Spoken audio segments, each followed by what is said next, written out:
Sdim lot ar ôl gyda fi yn y tŷ. Yn y ffridge, o'n i'n edrych mewn na. Sdim byd na. Ond be oedd gyda fi? Oedd tatws. Ac hefyd, oedd na baced o prawns. Fish. Sydd angen cael ei bita heddi. O'n i'n edrych ar ein i gyd, o'n i'n meddwl, tapas. O, ffynnu, nawr ni'n mynd i dechrau gyda'r tatws, achos mae hwnna'n mynd i cymryd y mwyaf o amser. Pilo nhw. Ac yn gyntaf, ni am roi'r tatws yma yn y dŵr yn gyntaf, cyn ffrio nhw. Be ni'n gwneud, ni'n mynd i torri fe mewn hanner eto, ac mewn hanner eto. Okay? Dyma beth maen nhw'n edrych fel. Cadw nhw yr un maint pob un nhw, alright? Ni am roi rei nawr yn y dŵr poeth am tua 10 munud bach, dropo nhw mewn. Watchwch bysedd chi, gwelwch chi mewn 10 munud bach. Tapas brafas, y peth arall sy'n mynd i cymryd y hira i wneud yw'r sos sy'n mynd ar ben tapas brafas. Y gys i anchi yw pethau sydd fel arfer yn eich tŷ, a os mae pethau bron yn mynd mas fel hanner winwns, sorted, ni'n defnyddio fe.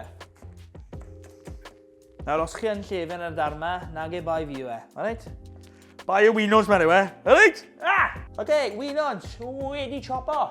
Cadwch lyged ar y tatws na wrth i nhw berwi.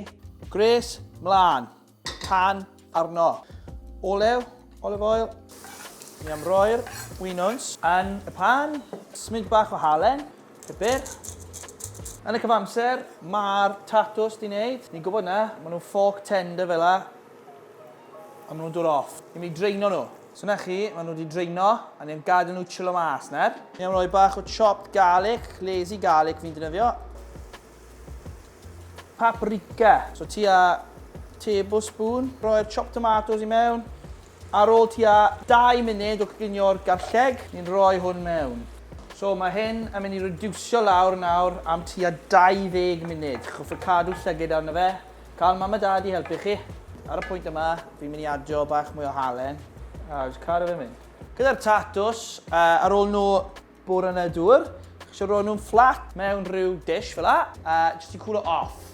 Alright? OK, so tra bod y sos yn coginio, a mae'r tatws yn chilo mas, cyn i ni rhoi nhw yn yr olew. OK, ni ar fi'n gollwng y tatws yn y olew. Ni'n mynd i wneud mewn batches, OK? So coni y batch gyntaf. Bydd rein yn cymryd tua 5 i 8 munud, so ni'n credu.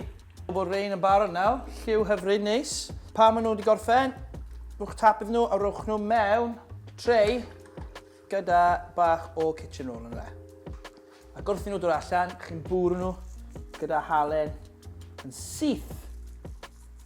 Gyda'r tomatoes, thing, mae dros t-shirt fi gyd, be fi'n mynd i wneud, fi'n mynd i blendo fe.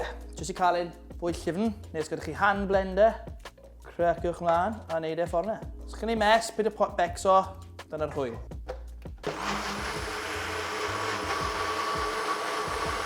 A na chi, job done. Lovely jubbly, cadw hwnna nawr yn gynnes, tan bod chi'n angen fe, tra bod pethau bron di cwpla, ni'n mynd i wneud garlic a chili prawns. Eitha tipyn o olive oil o'n un yma, 2 tablespoon i cyfro'r gwylod. Nawr, ar gyfer y prawns ni angen chili, na pidwch becso, dyn nhw ddim mor boeth a beth chi'n meddwl. Yn wedig os chi'n cymryd allan y darn yn y canol. A ni jyst eisiau torri rein lan yn ffein, ond newch yn siŵr eich bod chi'n golchi'ch dwylo ar ôl handlo chilis a pidwch cyffwrdd eich llyged. Adio garlleg a'r chilis, jyst i infusio'r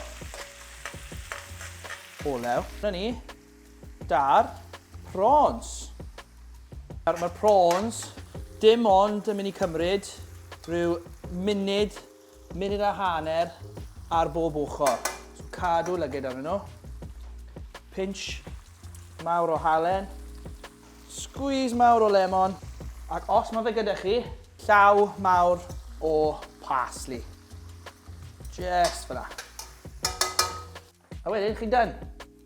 Right, OK, amser adeiladu. Mae'n gwneud bach o tost fan hyn. Barod ar gyfer y prawns sydd yn sizzlo i ffwrdd. Ond amser nawr i ni adeiladu patatas brafar. Delicious. Chi'n cael nhw, chi'n rhoi nhw yn y bowlen. Chi wedyn yn cael eich sos. Scoop mawr o hynna. arben, ac hefyd bach o aioli ar yr ochr.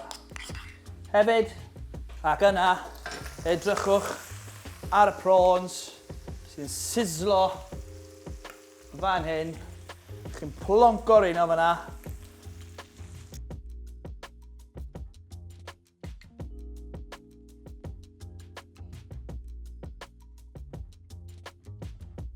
OK, so bach o bara, torri fe, dynco fe. Chi'n gweld hwn? Cheers, cofi. Waw! Wedyn amser tatws. Bach o aioli, bach o sos. Diolch. Oh, waw. Fi methu bita hwn ar ben fy hun. Fi goffi rannu fe, fi wedi bita bruschetta yn barod. Alright, dyna ni wedi gorffen. Hwn oedd yr un gorau fi wedi wneud, fi'n meddwl. Y prawns, y tatas bravas, hawdd i chi wneud. Hwn oedd yr odda, yn sicr, ond oedd yn werth e, achos falle hwn yw'r ffefryn fi. Fi'n methu sofa bita fe, so rai bod e.